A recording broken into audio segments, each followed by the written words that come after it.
Chips, get your chips up. Drinking the pain away, pour me a big. Yeah, what's poppin', man? It's your boy Chingy straight out of St. Louis. You understand what I'm saying? The #1 get it boy.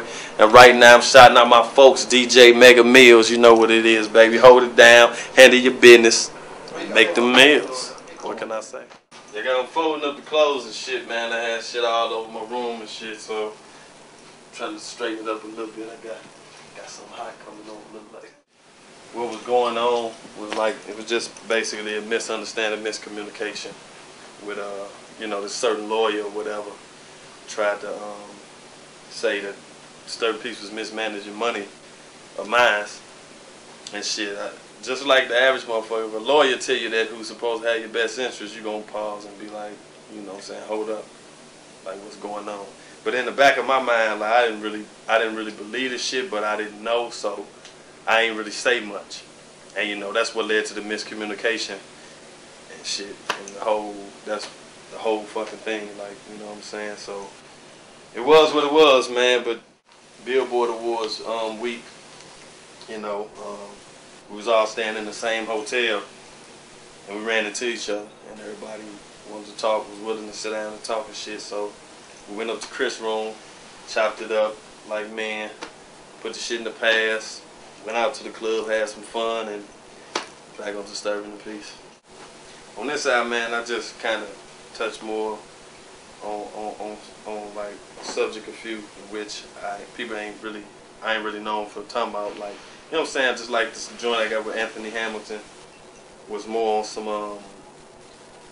like how politicians don't recognize what be going on in these ghettos and in the hoods and shit, you know, but they can go to Iraq, spend $1 billion on the war, motherfuckers killing each other, but they can't focus and try to clean up some of these neighborhoods, some of these ghettos and shit.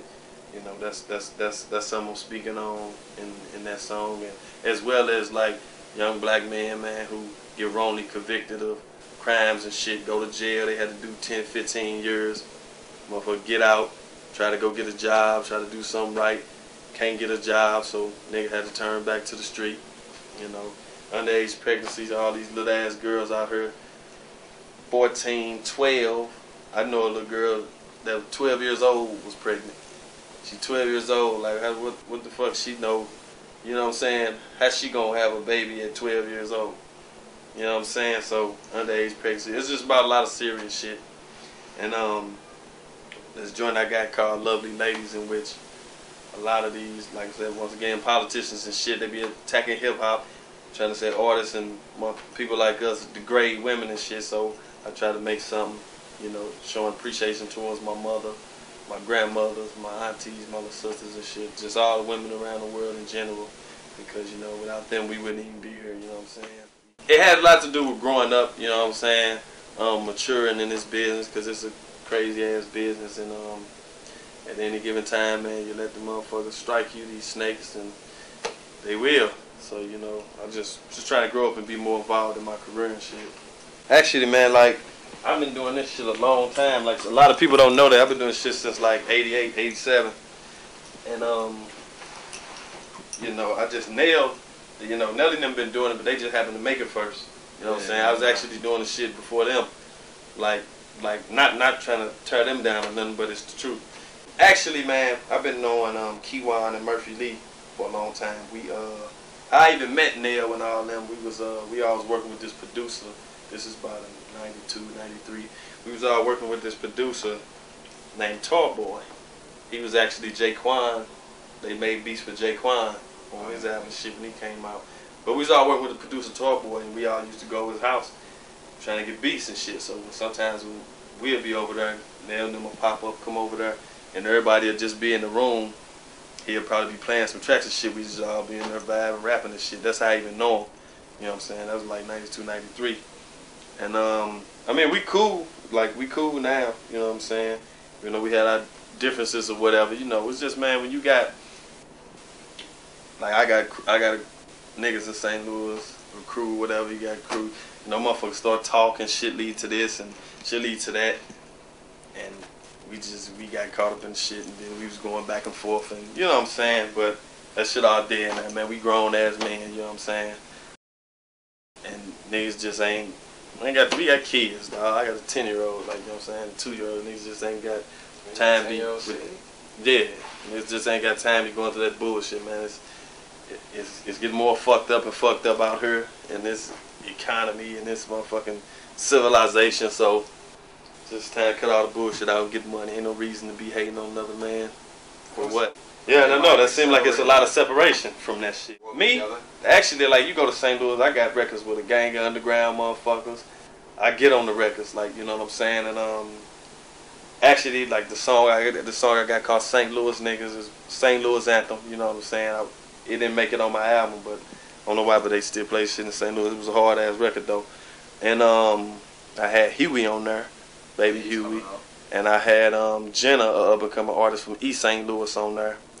And actually now Murphy Lee got on the remix, and Nell gonna get on the remix. You know what I'm saying? And you know, so just trying to bring some unity to the motherfuckers city, each other, and show them, because for a minute they had this whole old St. Louis, new St. Louis thing going on for a second, and I think it was Huey and Nelly that was feuding, and it was, to me, it's stupid. Like, you know what I'm saying? And I look at it like this.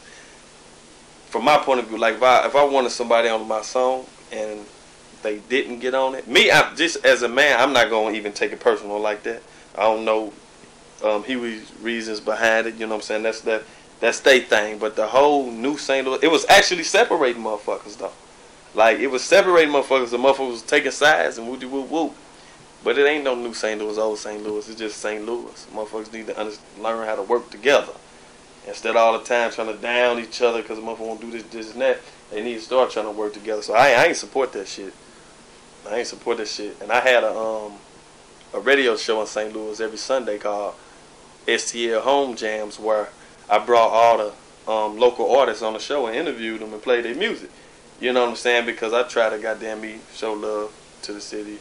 You know, I ain't just one of them niggas who made it and try to just be like, fuck everybody. You know what I'm saying? So I gave motherfuckers a chance to have the music heard, bring them on the show.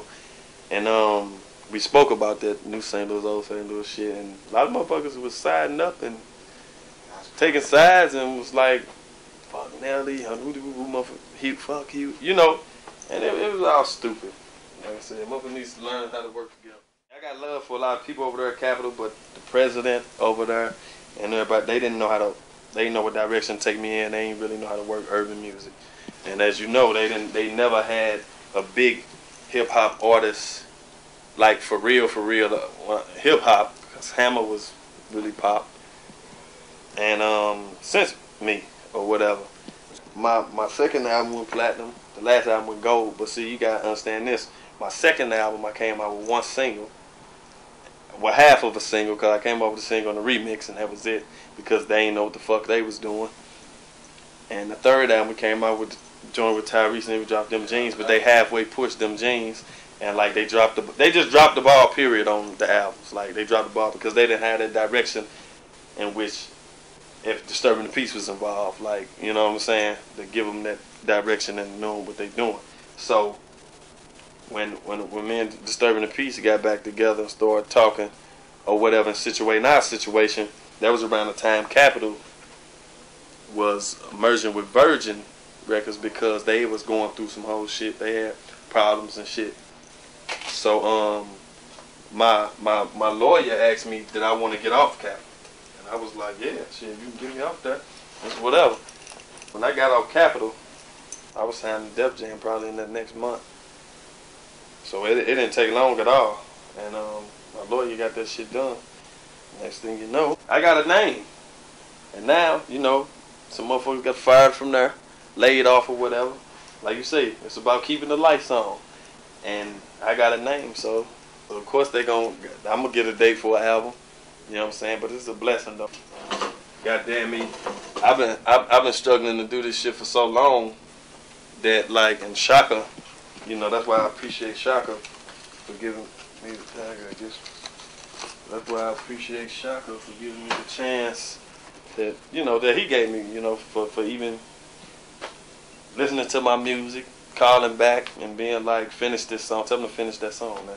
And that song was right there. But Shaka, when I sent it to him, it had like one verse on there and one chorus. I had the whole song, but I just I didn't finish it. And so Shaka was like, tell him to finish that song. So we finished the shit, put it out. And this was in 2002, October. 2002, like October. I had the deal December 14th. Stress, a little bit of stress. That's why I'm smoking this right here. At first, I thought it was all about fun, and I thought I had to, you know, be on the road, doing the shows and shit. And I thought it was all about fun. Like, I didn't really pay attention to the business. So after a while, after fucked up shit started happening, then I started paying attention to the business more, so I won't be getting fucked. And I have got fucked. When I say I have got fucked, I'm gonna put it this way. I'm gonna keep it real with you. My second album, when I was working with this dumbass lawyer, my second album, my advance supposed to have been like $3 to $4 million. This dumbass lawyer didn't know what he was doing. My advance was $250,000. I would say that's getting fucked. So, I mean, that's a big difference. $3 to $4 million for $250,000. And because the fucking lawyer didn't know what he was doing. And you know what your record said, my first record sold $3 million, more than that. Your advance can be what you sold or more on your next album. Alright. So for all your artists coming up, just remember that. You go platinum, double platinum, triple platinum. Make sure your lawyer, whoever going to bat for you, asks for that $1 million or $2 or $3 million. Because you can get it. Yeah, here's dickhead. But it's all good, you know. Got past that shit. That ain't gonna happen again. Fuck that. I like working with upcoming producers just as much as I like working with big name producers, because they make hard shit too. You know what I'm saying? And they need a chance just like everybody else.